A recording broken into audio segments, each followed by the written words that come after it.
ಹೆಂಗಸರು ಈ 3 ಗುಟ್ಟುಗಳನ್ನ ತಮ್ಮ ಗಂಡಂದಿರಿಗೆ ಹೇಳಲೇಬಾರದು.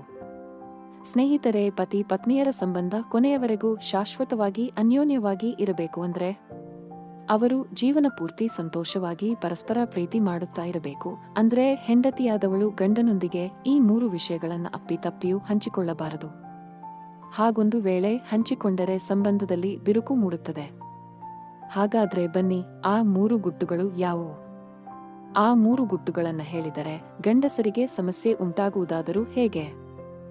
ಗಂಡ ಹೆಂಡತಿಯ ಸಂಬಂಧ ಸಂತೋಷವಾಗಿ ಇರಬೇಕು ಅಂದ್ರೆ ಯಾವ ರೀತಿಯ ಕ್ರಮಗಳನ್ನು ಹೆಂಡತಿಯಾದವಳು ತೆಗೆದುಕೊಳ್ಳಬೇಕು? ಮನೆಯಲ್ಲಿ ಹೆಂಡತಿಯಾದವಳು ಗಂಡನೊಂದಿಗೆ ಹೇಗಿದ್ದರೆ ಚೆನ್ನ ಅನ್ನೋದನ್ನ ಈ ವಿಡಿಯೋದ ಮುಖಾಂತರ ನಾವು ತಿಳಿದುಕೊಳ್ಳೋಣ. ವಿಡಿಯೋನ ಸಂಪೂರ್ಣವಾಗಿ ತಪ್ಪದೆ ನೋಡಿ. 1. ಹೆಂಡತಿಯಾದವಳು ತನ್ನ ಗಂಡನ ಮುಂದೆ ಅಕ್ಕಪಕ್ಕದ ಹೆಂಗಸರ ವಿಷಯವನ್ನು ಯಾವತ್ತೂ ಕೂಡ ಎತ್ತಬಾರದು. ಪಕ್ಕದ ಮನೆಯವರು ಎಷ್ಟು ಸುಂದರವಾಗಿದ್ದಾಳೆ, ಅವಳ ಸೌಂದರ್ಯವನ್ನು ವರ್ಣಿಸಲು ಸಾಧ್ಯವಿಲ್ಲ ಅಂತ ಹೆಂಡತಿ ತನ್ನ ಗಂಡನ ಮುಂದೆ ಯಾವತ್ತೂ ಬೇರೆ ಹೆಂಗಸರ ಬಗ್ಗೆ ಹೊಗಳಬಾರದು. ಈ ತರಹ ಮಾಡಿದರೆ ಗಂಡಸರ ಮನಸ್ಸು ಚಂಚಲವಾಗತೊಡಗುತ್ತದೆ. ಸುಂದರವಾಗಿದ್ದ ಕುಟುಂಬದಲ್ಲಿ ಹೆಂಗಸರೇ ತಣ್ಣೀರು ಎರಚಿದಂತಾಗುತ್ತದೆ. 2. ಇನ್ನು ಹೆಂಡತಿಯಾದವಳು ತನ್ನ ಗಂಡನ ಮುಂದೆ ಪರಪುರುಷರ ಬಗ್ಗೆ ಯಾವತ್ತೂ ಮಾತನಾಡಬಾರದು. ಅವರು ಹೀಗಿದ್ದಾರೆ, ಅವರು ಅಂತಹ ದೊಡ್ಡ ಕೆಲಸದಲ್ಲಿ ತೊಡಗಿದ್ದಾರೆ, ಅವರಿಗೆ ಲಕ್ಷ ಸಂಬಳ ಇದೆ, ಅವರ ಸಂಸಾರ ಎಷ್ಟು ಚೆನ್ನಾಗಿದೆ ನೋಡಿ ಅಂತ ಹೆಂಗಸರು ಪರಪುರುಷರ ಬಗ್ಗೆ ಮಾತನಾಡುತ್ತಾ ತನ್ನ ಗಂಡನಿಗೆ ಅವಮಾನ ಮಾಡಬಾರದು. ಇದರಿಂದ ತನ್ನ ಗಂಡನ ಮನಸ್ಸಿಗೆ ತುಂಬಾ ನೋವಾಗುತ್ತದೆ.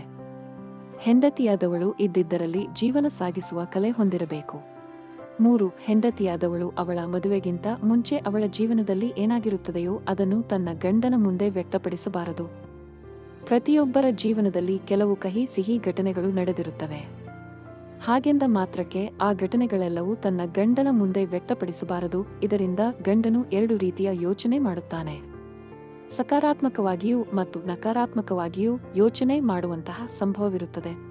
ಆದ್ದರಿಂದ ಹೆಂಡತಿಯಾದವಳು ತನ್ನ ಮದುವೆಗಿಂತಲೂ ಮುಂಚಿನ ವಿಷಯಗಳನ್ನು ಯಾವತ್ತೂ ಕೂಡ ಗಂಡನ ಮುಂದೆ ಪ್ರಸ್ತುತಪಡಿಸಬಾರದು.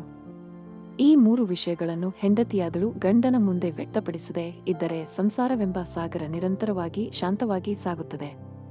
ಅದರಲ್ಲಿ ಸ್ವಲ್ಪ ವ್ಯತ್ಯಾಸ ಆದರೂ ಸುನಾಮಿಯಂತೆ ಸಂಸಾರವೇ ಕಲ್ಲೋಲವಾಗಿ ಬಿಡುತ್ತದೆ ಅಂತ ಹೇಳುತ್ತಾ ಈ ವಿಡಿಯೋನ ಮುಗಿಸುತ್ತಿದ್ದೇವೆ.